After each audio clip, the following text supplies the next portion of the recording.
Alors, après avoir situé la DSN dans son environnement, détaillé l'utilisation de l'outil en ligne utilisé pour le dépôt des déclarations et passé en revue le contenu de la norme à respecter pour l'établissement de la DSN, nous pouvons aborder le traitement opéré à partir des données enregistrées au logiciel de paie. Les données déclarées via la DSN sont en effet directement issues de la paie.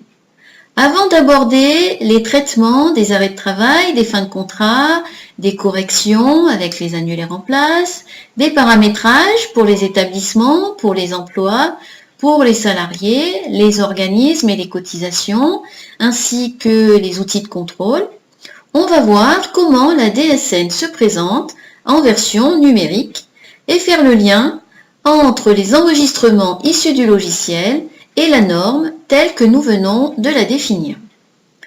Les procédures se ressemblent entre les différents logiciels. Pour la présentation, j'utilise le logiciel CielPay. Allons chercher les DSN envoyés dans les enregistrements de notre logiciel.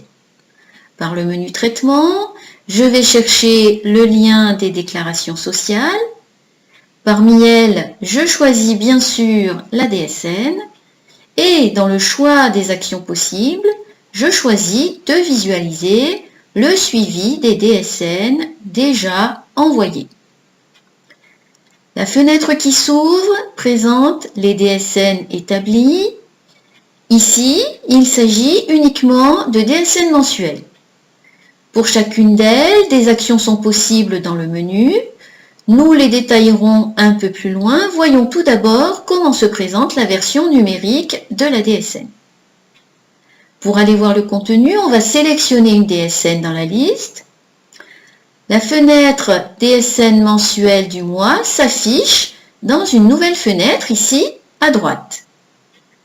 Vous voyez qu'elle s'ouvre par défaut sur l'onglet Salariés, avec à gauche la liste de tous les salariés de l'établissement, compris dans la déclaration. Les informations de la fenêtre sont réparties sur 4 onglets. L'onglet Envoi, l'onglet Déclaration, l'onglet Établissement et l'onglet Salariés. Voyons quelles informations ils contiennent. Le premier que nous voyons est l'onglet Établissement. L'onglet de navigation Établissement identifie l'établissement pour lequel a lieu la déclaration par son NIC. Je vous rappelle qu'il s'agit des 5 derniers chiffres du SIRET. Et il renseigne dans la partie droite sous 3 onglets, donc les onglets Établissement, Cotisation et Versement, les blocs et les rubriques qui concernent l'établissement tel qu'il ou tel qu'elles sont définis dans la norme NOE-DES. Ici, dans le sous-onglet Établissement sont renseignés les blocs 11 et 15. On y retrouve donc l'identification de l'établissement ainsi que les adhésions aux organismes complémentaires. On passe au sous-onglet Cotisation. Donc dans le sous-onglet Cotisation de l'onglet de navigation Établissement, on retrouve les blocs 22 et 23. Je vous rappelle, le bloc 22 correspond aux bordereaux de cotisation URSSAF et les blocs 23 sont les différents blocs CTP, donc de code type de personnel, propres à la déclaration de cotisation URSSAF. Ici, vous pouvez remarquer que les rubriques sont présentées dans cette partie de la déclaration numérique en en-tête de colonne des tableaux et non pas comme ce que nous avons vu juste avant en ligne. Toujours dans l'onglet de navigation Établissement, voyons le contenu du sous-onglet Versement. Alors, dans l'onglet Versement, on retrouve les blocs 20, respectivement aux différents organismes concernés par la déclaration. Ici, il s'agit du bloc Versement relatif à l'URSSAF. Nous avons vu, avec le contenu de la norme NOE-DES, que le bloc 20 identifie le moyen de paiement des cotisations ainsi que le compte bancaire rattaché au versement de l'organisme et communique le montant à payer. Revenons aux onglets principaux à gauche pour aller voir le contenu de l'onglet de navigation Envoi.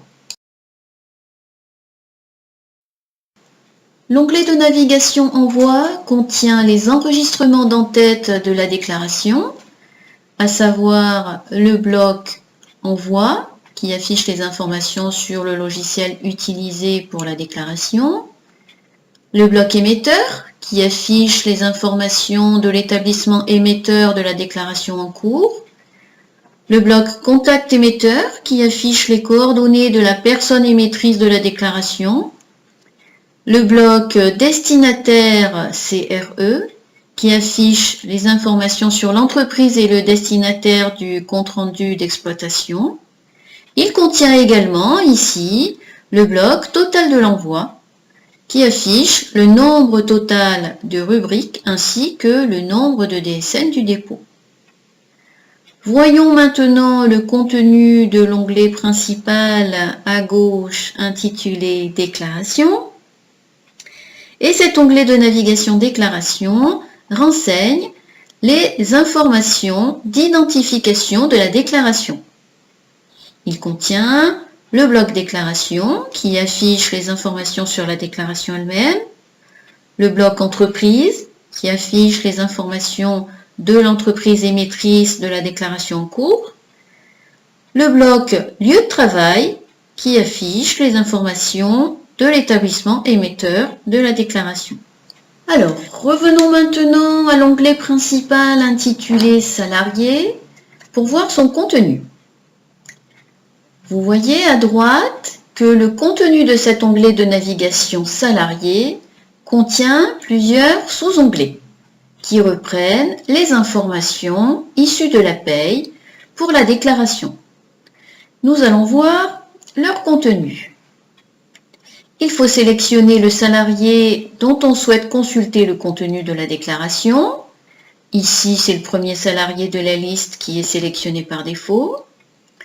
À droite, sous les différents onglets que vous voyez, donc les onglets salariés, paye, contrat, cotisation, arrêt, fin de contrat et encore absence, apparaissent les enregistrements qui constituent la déclaration sociale nominative du salarié sélectionné. Ils identifient et renseignent structure, bloc et rubrique afin de pouvoir effectuer le contrôle du respect de la norme. L'onglet Salariés contient les blocs 30 et 31. Je vous rappelle que ces onglets concernent l'identification du salarié, le bloc 31 étant un bloc de changement. Donc on retrouve ici le nom, le prénom, la nationalité, le NIR, etc. Voyons le contenu du sous-onglet suivant, qui est l'onglet Contrat. Et vous voyez, l'onglet Contrat contient, comme nous nous y attendons, le bloc 40, mais il contiendra également, si nécessaire, le bloc 41, qui, je vous le rappelle, est un bloc changement. Il contiendra également les blocs 70 et 71, qui, je vous le rappelle, contiennent les informations d'affiliation aux organismes complémentaires. Relevez sur l'outil de ce logiciel la procédure d'ajout d'un bloc identique à un bloc déjà existant dans la déclaration. Vous voyez la présence des boutons intitulés « Ajouter » qui, lorsque l'on clique dessus, insère un nouveau bloc identique pour ajouter une information manuellement. Voyons le contenu du sous-onglet suivant. L'onglet Paye regroupe les informations des blocs 50 à 54 qui renseignent les éléments de rémunération. Je vous rappelle qu'il s'agit du net imposable et du net à payer rattaché à la période concernée, ainsi que le salaire de base, le salaire brut. Nous allons voir la suite sur la diapositive suivante. Avant cela, notez au passage qu'ici encore, les rubriques n'apparaissent pas en ligne, mais en en-tête de tableau. Ici, par exemple, La rubrique montant, c'est-à-dire la rubrique 13 du bloc 51, correspond à la colonne intitulée montant. Interprétez cela comme le regroupement dans un seul tableau de plusieurs blocs de la déclaration. Descendons le curseur pour voir les autres blocs. Et vous voyez qu'ici, nous avons bien la suite, à savoir les blocs 52 et 54 qui concernent les autres éléments de rémunération, toujours présentés sous forme de tableau. Le sous-onglet suivant est l'onglet cotisation. Attention, entendez ici cotisation individuelle, puisque je vous le rappelle, elles sont rattachées aux salariés. Et sans surprise, nous retrouvons dans ce sous-onglet cotisation les blocs, ici 78, 79, dont nous avons beaucoup parlé sur le traitement de la norme tout à l'heure, qui renseigne les bases assujetties, les composants des bases, et là encore, les rubriques apparaissent en en-tête de tableau. Bien sûr, l'onglet cotisation comporte aussi les blocs 81, correspondant au montant des cotisations individuelles que nous allons voir. Voilà, le curseur est descendu et vous voyez que ces trois types de blocs qui fonctionnent ensemble, nous l'avons vu lorsque nous avons parlé de la norme NOEDES, sont bien réunis dans cet onglet cotisation. Au passage, vous voyez que dans ce sous-onglet aussi, les rubriques apparaissent en en-tête de tableau. Voyons comment se présente le sous-onglet suivant.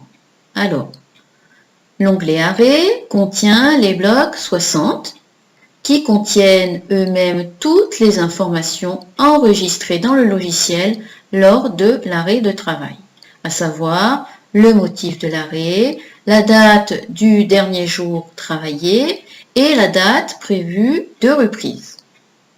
Le bouton Ajouter permet là aussi d'ajouter un nouveau bloc manuellement dans la déclaration.